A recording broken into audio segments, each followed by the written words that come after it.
Well, hey, everybody. Welcome to the Craft Podcast, where we interview experts in all kinds of different fields to learn about their disciplines, how they strive towards mastery. And Michael and I, we love talking to people who are passionate enough to master something. And we've each been asking curious questions of these craftspeople our whole lives. And we want to share those conversations with others. So you will love all these interviews. Please be sure to click the subscribe button to follow our channel if you like our interviews. And today we have a really special guest, William Entriken, somebody who I know pretty well. And yeah, let's get right into it. Michael. All right. Today we're joined by William Entriken. William is a total polymath. And where do we start, right? So he's a technologist, live streamer, app developer, runs a healthcare training business, does outdoor photography, and also authored a science fiction novel and learned Mandarin Chinese fluently from scratch. And he's best known for, in the world of blockchain, as the lead author of ERC 721, which is the groundbreaking standard that laid the foundation for the FT we know today. And his work has transformed the landscape of digital ownership and asset tokenization. And always eager to engage with the blockchain community, William regularly answers queries during the NFT and Web3 Community Service Hour. He and Dan host on every Tuesday at 6 p.m. New York time. And we will share that link under our description so you can check it out and be part of it. And also he contributes actively to various question platforms. So today we're looking forward to delving into his journey and discussing the evolution of and future of NFTs, and also extracting some insights from his vast experience in this field. And we're honored to have William on the show. And William, welcome to the Craft Podcast. Thank you. Good to be here. So first question, the origin story. What signs were there that young William would grow up to be such a Renaissance person? Origin of the origin. The origin of the origin. Yeah, so I'll give you two stories. So the one was my neighbor. I learned to speak late in life, like I was about 4 until I started really talking. 4. And before then it was just words or in clips and phrases, but that's when I really started going at it. And it wasn't very far after that until I started doing BASIC. So my neighbor had this, I guess I should hunt down BASIC, the programming language. Yep. And it's a computer. I mean, you have to call it a computer, but it runs off of a cassette tape. And I think there were 2 cassette tapes in there. Like you would pop in a cassette tape, you would turn it on, and it would run BASIC. That's all it would do. And I for history, I should really get one of these. But I guess my English to BASIC, like the English started late, the BASIC started early. So that was, that was one sign, is that I was here to learn, to study, to program, to work with. Well, anyway, the second story. I'll just do the facts. You write the interpretation. The second story is about my dad. A few years later, I was in my room, and my dad had an office next to my room. And this is Bill from people that also are on the other podcast. Yo, dude. Every week. Yo, dude. And Yo, dude, so 38. right there, and my room's here. And I was, I don't know, 7, 8, something like that. And I decided, I made the decision for the family that I was going to have a phone in my room. Because, I wanted to call my friends whenever I wanted. I wouldn't have to go to the kitchen. And so I went downstairs and I got the drill. And I figured, okay, well, if I could just drill a hole through the wall at the baseboard, then I can fish a wire through. I can split the wire somehow, and I can get a phone in my room. That was the goal. So I'm in my room. How old were you? 8? 7, 8, something like that. Oh, man. And so I go down, I get the drill, and I start drilling. And my dad comes in, and he walks in the room, and he sees what's going on. He sees me drilling a hole through the wall. I got the phone cord laid out. I got the phone there, like red-handed. I didn't know why I thought I was going to get away with this. And he walks in there and he says, "Will, what are you doing? Take that back downstairs right now and get a bigger bit. You're not going to drill anything with that bit. This circular bit. That's a pin bit. You're not going to do anything with that." And of course, I had a bit that was like this big, like trying to go through the. I got a chopstick here. And that is, yeah, on the money. So went downstairs, got the right bit, drew the hole, and then split my wire, and then I got my phone. So support from the beginning, breaking the boundaries, understanding, that you can do a lot of things in this world if you just do it, and then you just start drilling. Yeah. Wow, that's amazing. That was great. And so then you got the phone? I got the phone, and then the phone was a whole thing, because you back in the day you used to do a lot more fun things with phones than you can do now. But yeah, that was the beginning. Wow. What do you think was it that drew you to do that kind of tinkering? Well, my parents were split and when I was, I don't know, 6 or 7. So I always had a lot of different perspectives, like going back and forth. And we split 50-50. So 2 weeks here, 2 weeks there, my whole life. And that really gave me the perspective of like listening to one person and then not listening to that person for a while. I got that really early in life. But as an adult, you really pick up on that. It's like, there's the child learning phase and there's adult learning phase. And as a child, you're supposed to like listen to your parents all the time until you realize that you know more than them. And then you become an adult. That's whenever that happens. But as a child, I learned that there's a lot of perspective because I didn't have this thing like some kids who have parents that are split. They're with the one parent most of the time, except for the token amount the other time. I didn't have that. Right. I was 50-50 the whole way. And really just flipping and flopping on these perspectives really gave me a lot to start with in life. So I always came in, I wasn't on the punk scene, but I was and I wasn't on the anarchist scene, but I definitely had the cookbook and I definitely had all of the things that, these tools, I was on these scenes, right? Not admitting to anything that anarchists do, but I'm definitely from a lot of perspectives from childhood, something that people don't usually get until adulthood. And so from there, I learned that you can really question what people are telling you, and you really have to make for yourself. You make the ideas in your head. So the influences come from the outside, but the ideas come from within. And then the ideas can manifest through your hands into the world. That's something I learned earlier than a lot of people. And so really, if I'm a master of something, then it's building or it's open source. I mean, that's later in life. But just the understanding that you can make things, that's the powerful thing that not everybody gets in life. Right. Yeah.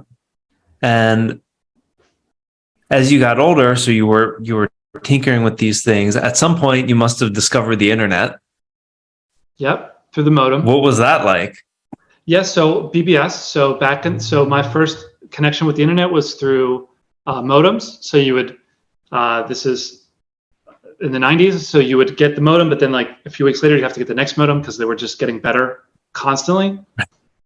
And so I got the modems, and then you would have to dial into things. So those were the BBSs, which I guess are basically like Discords right now. Right. Same exact thing, but you'd have to dial. You dial into them. There are phone numbers attached, and identically the same thing. They're all based on the same concept, decades and decades of the same idea. So you dial in, and you would trade files or talk to people. And so I had pen pals when I was, 9 years old or under.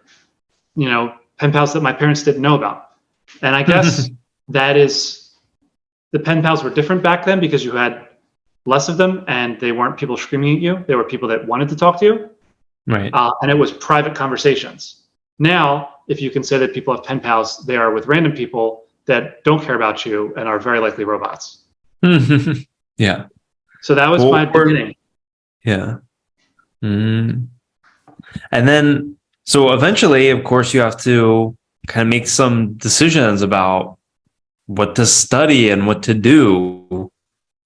What was that like going through college? And then you did graduate school, which was actually where we met at Drexel back many years ago in Philadelphia. Yeah. So I learned about Linux in high school. That was interesting. So I mean, that's my beginning of my open source life. And then I decided to get into electrical and computer engineering and math for undergrad. And that was the that was the idea I had in my head. I thought that engineering was hard to get into, and that it was more of a real study versus some of the other things that are offered out there. This is before we used the word STEM. You know, back then everybody was equal and wonderful who went to school, and now you're only cool if you do STEM, apparently. And they're changing that to STEAM. But back then I decided engineering is going to be tough, so if I could study, then I can do that. So that's how I got into undergrad. I also worked at the Department of Defense, and I worked at Google during that time for a little bit. So those are some of the experiences. So school, work, and government were all in my head. And I didn't like Google. I didn't like it there back in the O's because nobody there was over 30. And I realized that, and at the time I realized that they only really had one product that ever worked, which was ads. And since then they've yet to launch another product that really makes money. So I thought, this is a company, and this is me as a kid, I thought this is a company that fails to deliver new products and doesn't hire people over 30. I'm like, this is probably not going to be, you know, it'll be fun, but I'm not going to learn as much as the hype gave you. I also worked in the government, and that was also in engineering. I got an opportunity to go to one of the 3-letter agencies, and that was going to be my career, to do that type of stuff. Failed the polygraph miserably, just multiple times, multiple hours. So I will finally come forward with that story at some point. But basically, I am no longer able to work at the 3-letter agencies because of this, or that's at least my understanding. So I thought, okay, well, that's really like the best engineering job you can get is where I was in those 2 places on Earth, like at Google or these 3-letter agencies. I was like, okay, well, engineering, I need to diversify my portfolio here because I'm not going to go. I'm not going to become world class as an engineer if these 2 avenues suck. So then for grad school, I went to business. So I went for finance, international business, and that really opened a lot of doors too. So under my undergrad definition, that was a soft major. That was a real soft one. And I was working at the time, so I could work and school, you know, obviously didn't require my full attention for grad school, but that's how I got into business. Wow. Yeah. And I guess it was maybe around that time that you started keeping these annual goals, right? And you have this list of annual goals you put publicly on your website. You've been updating them every year since 2011. Yep. How did that practice start? I mean, I guess it wraps into kind of just how you think about setting goals in life and deciding how to spend your time. If the so-called 2 great avenues for engineers isn't the road to paradise. Yeah, this is something I started in grad school. I think the book's called 168 Hours or something like that. I think that's possibly what got me onto this. And what I did was, because grad school was just such a crazy time for me, school and work and lots of changes in life and moving and all that. And what I did is I took a snapshot of my week and I mapped out my 168 hours. And then I snapshotted like the year before or something, and I compared them. And I did a diff. I said, I did more hours in this and less hours in that. And I thought, which of these things are having impacts on routines? For me, if you're not doing it weekly, if you're not writing it down and telling everybody, you're not doing it all. So if your podcast isn't weekly, if your workout routine it can be more than weekly, but it has to at least be on a weekly schedule, then that's where habits come from. And I figured that out. And so when I started with my time. And so I found my time, I said, okay, all the things I'm going to achieve are either going to be fitting into my week, or if they're not going to fit into my week, they need to be so big that they don't fit. But the problem is when you make big goals like that, it's easy to push them off, because if it's not this week, it's next week, and next week never comes. So for my bigger goals, I actually just started writing them down and publishing them. And so those are on my website. And there's big things, there's little things. There's all kinds of good stuff here. But if you don't write it down, then it doesn't happen. And I also have a book. I always have this book with me. So here's the famous book. Important meetings go in here, and I even write commitments to myself in here. So like, what am I going to do this month or something? And It's not just because they're private. It's not like I only put the private things in the book. It's just that I didn't feel like they were important enough to publish yet. And, Right. you got to make commitments. That's where big things happen from. Yeah. And 168 hours. That's the book. You also keep track of all the books you read, and you have like little reviews. Yeah, doesn't everybody? Is that not a thing?